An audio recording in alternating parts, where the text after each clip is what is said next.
Monday ఎండల్లో తొలకరి వానజలు లాంటి కథ, అందమైన ప్రేమ కథ, మౌనం నాట్యం చేస్తే వచ్చే కథ, ప్రేమలో మౌనం నాట్యం చేసే కథ, వాన కడిగిన మౌనం.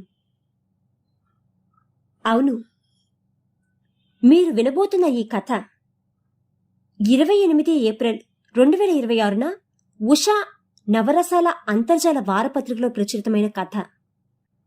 రచయిత మోని శ్రీనివాస్ గారిది కామారెడ్డి జిల్లా స్వస్థలం కాగా హైదరాబాద్లో స్థిర నివాసం ఏర్పరచుకుని సాఫ్ట్వేర్ రంగంలో పనిచేస్తున్నారు. మనసు స్పందించినప్పుడు రచనలు చేస్తుంటారు. ముఖ్యంగా రాయకుండా ఉండలేనప్పుడు కవిత్వం రాస్తుంటారు. ఇప్పటి వరకు దాదాపుగా 100కు పైగా కవితలు రాశారు. 15 కథలు రాశారు. భిన్నంగా ఆలోచించటం, కొత్తగా చెప్పాలన్న దృష్టితో కథలు రాయటం ఈయన ప్రత్యేకత. మోని శ్రీనివాస్ గారి రచనలు దాదాపు అన్ని రకాల పక్ష వారమాస పత్రికల్లో అచ్చయ్యాయి. త్వరలో ఒక కథా సంపుటి, ఒక నవల ప్రచురించే ప్రయత్నంలో ఉన్నారు. నిరంతరం చదవడం వారి హాబీ.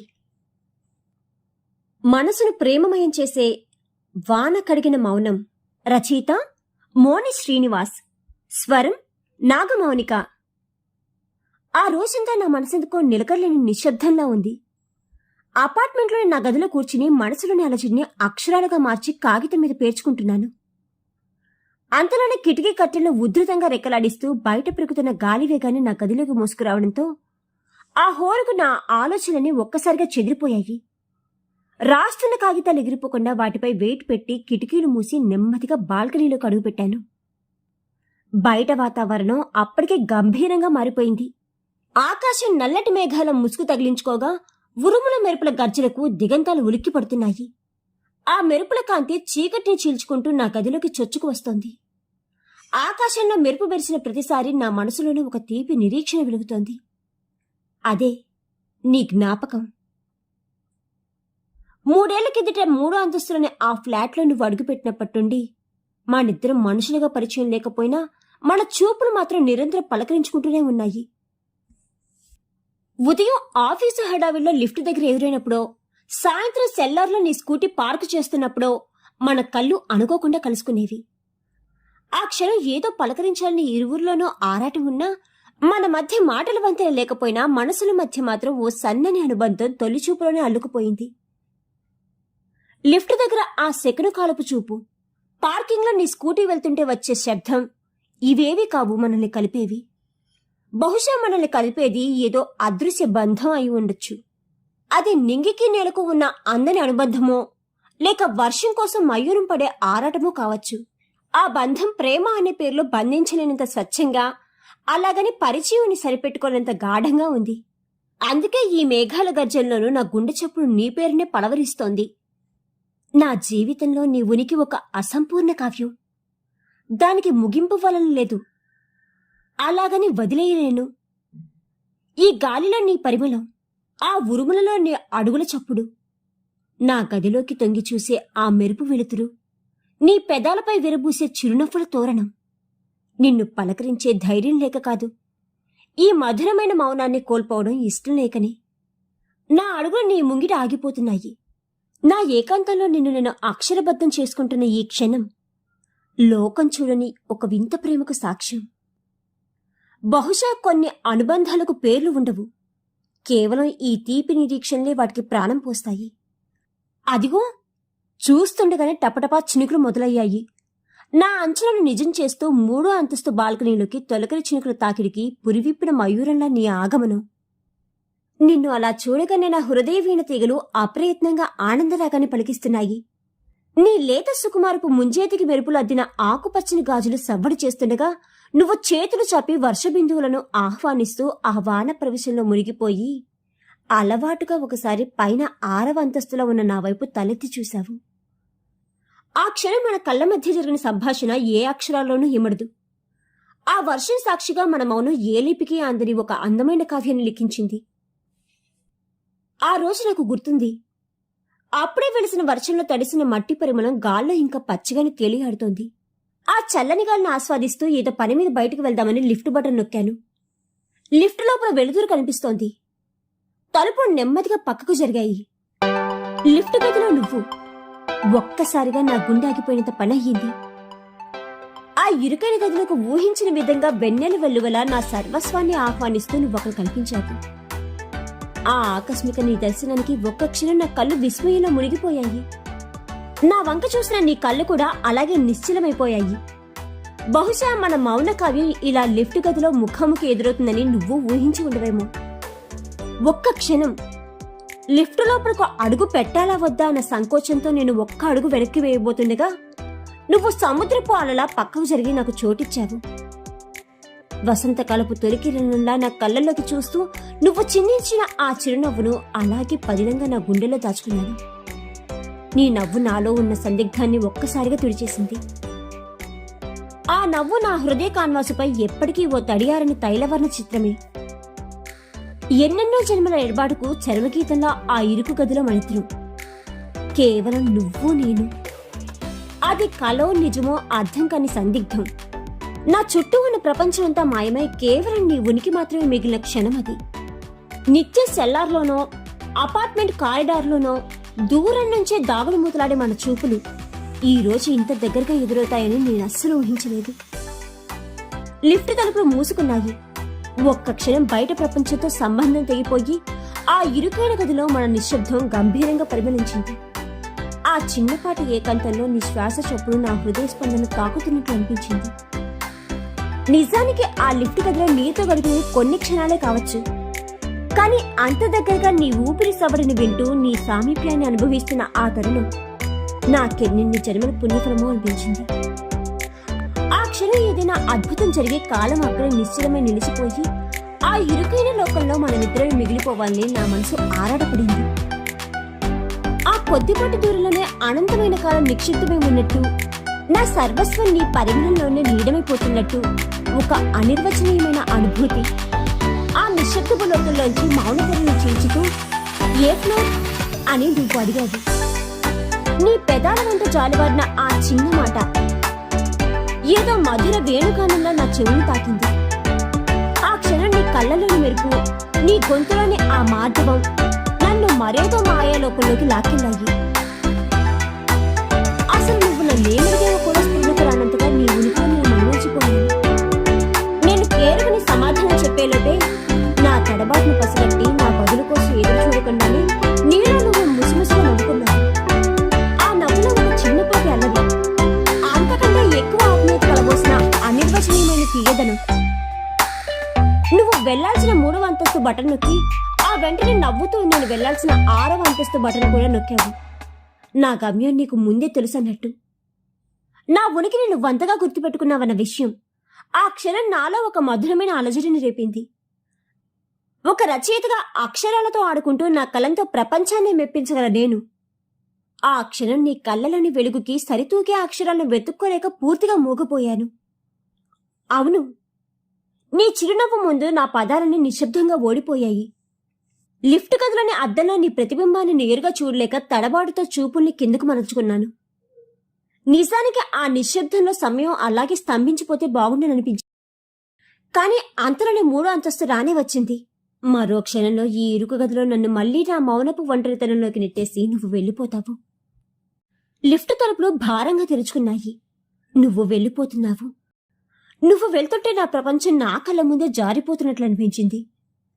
కనీసం ఒక్కసారైనా వెనక్కి తిరిగి చూడవా అన్న నా మనసు ఆరటం నీకు విడిపించిందో ఏమో తెలియదు, కాని తలుపులు నెమ్మదిగా మూసుకుపోతున్న ఆ ఆఖరి క్షణాన ఆ సన్నని సందులోంచి అలవోకగా ఒక్కసారి వెనక్కి తిరిగి చూసావు నువ్వు. అదిగో మళ్ళీ అదే చూపు, నీ పెదాల మీద అదే చిరునవ్వు, సహస్ర భావాలను పలికించే నీ చూపు, వెన్నెల జల్లులా మనసును తడిపే నీ నవ్వు. నా మౌనానికి లిపిలేని భాషలో నువ్వు లిఖించిన ఒక మధుర భాష్యం. ఆ క్షణం అర్థమైంది, మన మధ్య ఉన్నది కేవలం మౌనం మాత్రమే కాదని, మాటలకు అందని ఒక గాఢమైన అనుబంధమని. అటు తర్వాత ఓ వారం రోజులు కనుకుంటా కాలనీలోని సూపర్ మార్కెట్లో మళ్ళీ నువ్వు ఎదురుపడ్డావు. సందడిగా ఉన్న జనారణ్యంలోనూ నా కళ్ళు కేవలం నీకోసమే పరితపిస్తుంటే ఒక మనిషిని ఇంతగా ఆరాధించవచ్చునన్న సంగతి నాకప్పుడే తెలిసింది. నన్ను చూస్తూనే నువ్వు గుర్తుపట్టినట్లుగా నీ కళ్ళలో వెలిగిన ఆత్మీయత, నీ పెదాల మీద వెన్నెల వెరబూసిన ఆ చిరునవ్వును ఆస్వాదిస్తూ నన్ను నేను మరిచిపోయి అలాగే చూస్తుండిపోయాను. కానీ ఒక అమ్మాయిని అలా కన్నార్పకుండా చూడడం సబబు కాదన్న సభ్యతతో ఒక్కసారిగా ఉలిక్కిపడి చూపు మరల్చుకున్నాను. సూపర్ మార్కెట్ నుండి ఇద్దరం తిరిగి వస్తున్నప్పుడు మన మధ్య ఉన్న ఆ నిశ్శబ్దాన్ని ముందు నువ్వే ఛేదించావు. హలో, నా పేరు తన్మయి, మరి మీ పేరు అన్నావు చాలా సహజమైన పలకరింపుగా. నీ నుండి అటువంటి పలకరింపును ఇసుమంతైనా ఊహించను నేను. అమితాశ్చర్యంతో తడబడుతూ నేను అమర్ అని ఎలాగోలా నా పేరు చెప్పగలిగాను. నువ్వు చిన్నగా నవ్వుతూ అమర్, వెరీ నైస్ నేమ్ అన్నావు. నీ గొంతులో విన్నాకే మొదటిసారి నాకు అనిపించింది నా పేరు అంత అందంగా ఉంటుందని. నా మనసు లోలోన మెల్లగా మురిసిపోయింది. నా మౌనాన్ని నీ మాటలతో తడుముతూ మళ్ళీ నువ్వే. నిజానికి మిమ్మల్ని మన అపార్ట్మెంట్లో చాలాసార్లు చూశాను. ఎప్పుడు మీ బాల్కనీలో కూర్చుని ఏదో ఏకాగ్రతతో రాసుకుంటూ కనిపిస్తారు. ఇంతకీ మీరేం చేస్తుంటారు? అంతలా దేని గురించి రాస్తుంటారు అని అడిగావు ఉత్సాహంగా. నేను రాస్తుంటాను, కథలు రాస్తుంటాను అని బదులిచ్చాను తడబడుతూనే. వావ్, అంటే మీరు రచయిత? ఇంతకీ ఏం రాస్తారు అని అడిగావు కుతూహలంగా. నీ కళ్ళలోని ఆ మెరుపు చూస్తుంటే నీ గురించే రాస్తాను అని గొంతెత్తి చెప్పాలని ఉన్నా ఆ సంఘర్షణని మనసులోనే అణుచుకుంటూ, ఏదో నా పిచ్చి రాతలు, నాకు తోచింది రాసుకుంటాను అన్నాను మొహమాటంతో కూడిన నవ్వుతో. మళ్ళీ నువ్వే, ఇంతకీ మీరు ఏ పేరుతో రాస్తారు అని అడగడంతో అమర్ కౌశిక్, అది నా పూర్తి పేరు అని చెప్పాను. ఆ పేరు వినగానే నీ కళ్ళల్లో ఒక్కసారిగా వేళకాంతులు ప్రతిఫలించాయి. ఆ మెరుపులో ఏదో గుర్తుపట్టిన తన్మయత్వం కనిపించింది. రియల్లీ, మీరేనా ఆ అమర్ కౌశిక్ గారు? మీ కథలంటే నాకు చాలా ఇష్టం అంటూ సంభ్రమంలో మునిగిపోయావు. ఆ మరుక్షణమే నా కళ్ళలోకి తీక్షణంగా చూస్తూ నన్ను ఆట పట్టిస్తున్నట్లుగా, కానీ అమర్ గారు, ఇంత గొప్పగా ప్రేమ కథలు రాసే మీరు బయట మాత్రం ఎందుకని ఇంత మౌనంగా, ఇంత గంభీరంగా ఉంటారని అడిగావు. దానికి నేనేమని సమాధానం చెప్పగలను? కలంతో ఈ లోకాన్ని మైమరిపించగల నా అక్షరాలు సైతం నీ కళ్ళలోని ఆ వెలుగు ముందు వాటి అస్తిత్వాన్ని కోల్పోతాయని నీకెలా వివరించగలను? అవును తన్మయి, లోకానికి నేను అమర్ కౌశిక్ అనే రచయితనే కావచ్చు, కానీ నీ ముందు మాత్రం నా మౌనానికి భాష్యం వెతుకునే ఓ మోగ ప్రేమికుణ్ణి అని నా మనసు లోపలే గొనుగుతోంది. ఆ తర్వాత మన పరిచయం మెల్లగా స్నేహంగా మారింది. ఒకరోజు అందమైన సాయంత్రం ఉరకలేసి నదిలా నువ్వు నా ఫ్లాట్కి వస్తూనే, అమర్ గారు, మీరు రాసిన ఆ చివరి కథ ముగింపు నాకు అస్సలు నచ్చలేదు. హీరో తన ప్రేమను చెప్పకుండానే వెళ్ళిపోవడం ఏంటి, అంత పిరిగిదనమా అంటూ నిలదీశావు. ఆ పై నా కళ్ళలోకి సూటిగా చూస్తూ, అసలు ప్రేమను చెబితేనే కదా తెలిసేది అన్నావు. ఆ క్షణం నీ కళ్ళలోకి చూస్తూ చెప్పాలని ఉంది తన్మయ్యి, కానీ ఆ హీరోలాగే నేను ఆ భావాల యుద్ధంలో ఓడిపోతానేమోనన్న భయం అని మనసులోనే మౌనంగా నిట్టూర్చాను. ఆ రోజు సంక్రాంతి పండుగ వేళ సాయంత్రం అపార్ట్మెంట్ అంతా పండుగ కలతో మెరిసిపోతుంది. నువ్వు అప్పుడే గుడి నుండి వస్తున్నావనడానికి నిదర్శనంగా నీ చేతిలోని పూల సజ్జు నుండి వెలువడే ఆ దివ్య పరిమళం గాలిలో తేలుతూ వచ్చి నన్ను పలకరించింది. ఆ పచ్చని లంగావోణిలో పాదాలకు పారని మెరుపులతో ముంగిట వేసిన ముగ్గులాంటి నీ స్వచ్ఛమైన అందానికి నుదుటిని దిద్దిన ఆ కుంకుమ తిలకం పవిత్రతకు ప్రతీకలా తోడై మెరిసిపోతుండగా నువ్వలా రాయించలా నడిచి వెళ్తుంటే సాక్షాత్తు ఏ దేవకన్య నేల మీద నడయాడుతున్నట్లే అనిపించింది. నీ వెనకాలే నేను సెల్లార్ నుండి మెత్తవైపు కదిలాను. మెట్లెక్కుతున్నప్పుడు అనుకోకుండా నీ కాలిమువ్వు ఒకటి తెగి వెండి నక్షత్రంలో నేలపై పడి దొర్లింది. ఆ సన్నని నాదం నా గుండెలెత్తుల్లో ప్రతిధ్వనించింది. అది గమనించకుండానే నువ్వు మెట్లెక్కి వెళ్ళిపోయావు. నువ్వు కనుమరుగయ్యాక ఆ మువ్వను నా అరచేతిలోకి తీసుకుని చూస్తుంటే గుడిలోని హారతి వెలుగు కన్నా ఆ క్షణం నా చేతిలోని నీ మువ్వే నాకు అత్యంత పవిత్రంగా అనిపించింది. నీకు సంబంధించిన ఒక జ్ఞాపకం నా దగ్గర ప్రాణప్రదంగా ఉండాలన్న ఆశతో ఆ మువ్వను నా డైరీ పుట్ల మధ్య భద్రంగా దాచుకున్నాను. దాని పక్కనే ఆ క్షణం నాలో కలిగిన ఉద్వేగాలన్నింటినీ అక్షరాలుగా మలిచాను. తన్మయి, నీకు నేను ప్రేమ కథా రచయితగా మాత్రమే తెలుసు, కానీ నా ప్రతి కథలోనూ కథానాయిక నువ్వేనన్న నిజాన్ని నీకు చేరనివ్వకుండా నా గుండె కథలోనే రహస్యంగా పదిలపరుచుకున్నాను. ఒక్కసారిగా ధడేలమని కిటికీరెక్కలు కొట్టుకోవడంతో నా తన్మయత్వం చెదిరి ఆలోచనల అంతఃశ్రవంతికి అంతరాయం కలిగింది. అంతదాకా డైరీ పేజీలోని అక్షరాల వెంట పరుగులు తీసిన నా కళ్ళు ఒక్కసారిగా ఆగిపోయాయి. నిశ్శబ్దంగా డైరీని మూసి టేబుల్ మీద బోర్లించి నిట్టూరుస్తూ అలాగే శూన్యంలోకి చూస్తూ కూర్చుండిపోయాను. అంతలో నా భావల ప్రపంచాన్ని ఛేదిస్తూ సుడిగాలిలా నా గదిలోకి ప్రవేశించింది తన్మయ్యి. తను అలా నా వైపు నడిచూస్తుంటే ఆ గాలి హోరికి ఆమె కురులు ఎగిసిపడుతున్నాయి. అమర్, బయట వెదర్ చూడు, ఎంత క్లౌడీగా ఉందో. అసలు లోపల ఏం చేస్తున్నావు అంటూ తన్మయ్యి నా ఏకాంతంలోకి ఒక మెరుపులా మెరిసింది. వేగంగా వీస్తున్న గాలికి ముఖంపై చెల్లాచెదురుగా నాట్యం చేస్తున్న ముంగురులను సవరించుకుంటూ తను ఊపిరి బిగిపెట్టి నా ముందు నిలబడిన తీరు ఒక అందమైన తుఫాను నా గదిని చుట్టేసినట్లు అనిపించింది. చెదిరిన ఆ ముంగురుల చాటు నుండి మెరుస్తున్న ఆమె కళ్ళు నింగిలో మెరిసే మెరుపుల కన్నా ప్రకాశవంతంగా వెలిగిపోతున్నాయి. ఆమె మాటలు ఆ నిశ్శబ్ద గదిలో ఒక మధురమైన అలజడిని సృష్టించాయి. అనుకోకుండా ఆమె దృష్టి టేబుల్ మీద బోర్లించి ఉన్న నా డైరీ మీద పడటంతో తన కళ్ళల్లో ఒక్కసారిగా అల్లరి మెరిసింది. ఏమిటి అమర్, మళ్ళీ కొత్త కథ ఏమైనా రాస్తున్నావా? ఏది, నన్ను చదవని అంటూ మెరుపు వేగంతో ఆ డైరీ వైపు చేయి చాచింది. నా గుండె ఒక్కసారిగా ఆగినంత పనయింది. ఎందుకంటే అందులో ఉన్నది కేవలం కథ మాత్రమే కాదు, ప్రతి పేజీలోనూ తనే నిండిన నా ఆత్మ నివేదన. అది నా సర్వస్వాన్ని అక్కడ అక్షరాలుగా పరిచాను. ఆ డైరీలోని ప్రతి పేజీ అడుగున నా హృదయాన్ని సంతకం చేసి ఐ లవ్ యూ తన్మయ్యి అని నా ప్రేమను రహస్యంగా దాచుకున్నాను. తనిప్పుడదంతా చదివితే మా మధ్య ఉన్న ఈ అందమైన స్నేహబంధం ఏమైపోతుందో, నాకు తనెక్కడ దూరమైపోతుందన్న ఆందోళన నన్ను ఉక్కిరి బిక్కిరి చేసింది.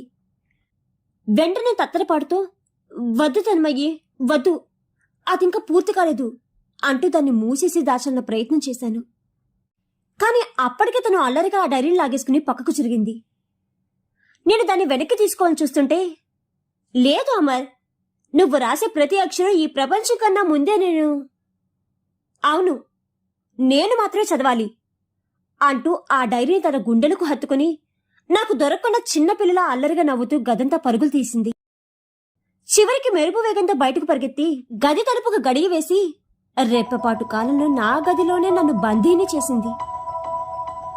ప్లీజ్, నా మాట విను తన్మయ్యి, తలుపు తీ, అది చదవద్దు, అందులో అన్ని పిచ్చి రాత్రే ఉంటాయి అంటూ లోపల నుండి నేను చేస్తున్న అభ్యర్థనలేవి తనదాకా చేరడం లేదు.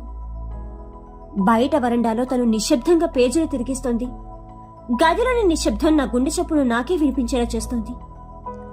ఆమె ఒక్కొక్క పేజీ తిరిగేస్తుంటే గది కిటికీ అద్దంలో ప్రతిబింబిస్తున్న ఆమె ముఖ కవళికలను ఆందోళనగా గమనిస్తున్న నా కళ్ళ ముందే డైరీలోని పేజీలతో పాటే తన ముఖంలోని హావభావాలు కూడా మారిపోతున్నాయి. మొదట ఉన్న ఆ అల్లరి క్రమంగా మాయమైపోయింది. లిఫ్ట్ సన్నివేశం గురించి రాసిన పేజీ దగ్గర ఆమె కళ్ళు విప్పారాయి. సూపర్ మార్కెట్ దగ్గర నా తడబాటు గురించి చదువుతున్నప్పుడు తన పెదవుల మీద ఒక చిన్న కంపనం.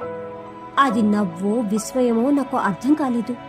కానీ తను పోగొట్టుకున్న ఆ కాలిమువ్వ గురించి రాసిన అక్షరాల దగ్గరకు వచ్చేసరికి ఆమె కళ్ళు చెమ్మకిలడం కిటికీ అద్దం నుంచి నాకు స్పష్టంగా కనిపిస్తోంది. అది చూస్తుంటే నా గుండెల్లో ఏదో తెలియని అలజడి మొదలైంది. భగవంతుడా, అంతా అయిపోయింది. ఇన్నాళ్లుగా నా గుండెల్లోనే మూగగా దాచుకున్న నా మౌన భాష్యం ఇప్పుడు తన ముందు పరచబడింది. తను నన్నెంతగా అపార్థం చేసుకుంటుందో, ఒక స్నేహితులుగా తనని వంచాలని భావిస్తుందేమో. ఇన్నాళ్లుగా నేను నిర్మించుకున్న నా కళ్ళ సౌధం ఈ ఒక్క క్షణంతో కుప్పకూలిపోతుందా అన్న భయం నా ఊపిరి ఆగిపోయినంత భారంగా అనిపిస్తోంది. ఇక జరగబోయే పరిణామాన్ని తట్టుకోలేక అసహాయంగా అలాగే కళ్ళు మూసుకున్నాను. కాసేపటికి గడియ తీసిన శబ్దం వినిపించింది. తన్మయ్య లోపలికి వచ్చింది. గదిలో నిశ్శబ్దం భారంగా ఆవరించింది. తను నా వైపు వేస్తున్న ప్రతి అడుగుతో నా గుండె వేగం అదుపు తప్పుతోంది. తను వచ్చి నా ముందు నిలబడింది. ఆ క్షణం ఆమె కళ్ళల్లోకి చూసే ధైర్యం లేక నా అక్షరాల సాక్షిగా అపరాధిలా తలదించుకున్నాను. తనేమీ మాట్లాడలేదు. మౌనంగా నా జేబులోంచి పెన్ తీసుకుని డైరీ చివరి పేజీలో ఏదో రాసింది. ఆపై ఆ పెన్నును మళ్లీ నా జేబులో అంతే భద్రంగా ఉంచి ఒక్క క్షణం నా కళ్ళలోకి సూటిగా చూసింది. ఆమె కళ్ళలో నీళ్లు సుడ్లు తిరుగుతున్నాయి. ఆ చూపులో వేల భావాలు, అక్షరాలకు అందని ఎన్నెన్నో అర్థాలు. ఏమీ మాట్లాడకుండానే ఆ మౌనాన్ని నా గదిలో వదిలేసి తను నెమ్మదిగా వెళ్లిపోయింది. ఆమె వెళ్లిన వైపే శూన్యంగా చూస్తూ ఉండిపోయాను. ఆ తర్వాత భారమైన అడుగులతో టేబుల్ దగ్గరికి వెళ్లి వణుకుతున్న చేతులతో డైరీని తెరిచి చూశాను. అక్కడ తన్మయ్య చేతిరాతతో మెరుస్తున్న అక్షరాలు. ఇంతకన్నా గొప్ప ప్రేమ కథ నువ్వు ఇంకేం రాస్తావు అమర్? నీ అక్షరాల్లో అంతటి ప్రేమను కురిపించిన నువ్వు నా ఎదురుగా మాత్రం ఇంత మౌనంగా ఎలా ఉండగలిగావు? బహుశా నీ అక్షరాల్లో ఉన్నంత ధైర్యం నీ మౌనంలో లేకపోవచ్చు. కానీ నీ మీద నాకున్న ప్రేమను అర్థం చేసుకోవడానికి నాకు ఈ అక్షరాలు చాలు. I love you to Amar. నీ తన్మయి. ఆ అక్షరాల కింద తన సంతకాలు చూస్తుంటే నా కళ్ళు చెమ్మగిల్లాయి. ఇన్నాళ్లకు, అవును, ఇన్నాళ్లకు నా కలం చేసిన తపస్సుకు ఒక అందమైన సార్థకత దొరికింది. ఇన్నాళ్ళుగా మా మధ్య గూడు కట్టుకున్న మౌనాన్ని కడిగిస్తున్నట్లు బయట అప్పుడే వాన మొదలైంది. నా మౌన భాష్యం తన్మయ ప్రేమతో పరిపూర్ణమైంది. మోని శ్రీనివాస్ గారి కథ తొలకరి వాన జల్లు లాంటి కథ, అందమైన ప్రేమ కథ, వాన కడిగిన మౌనం అనే ఈ కథ కనుక మీకు నచ్చినట్లయితే please like, share and subscribe to our channel. కథపై మీ అభిప్రాయాన్ని తప్పకుండా కామెంట్స్ లో తెలియజేయండి.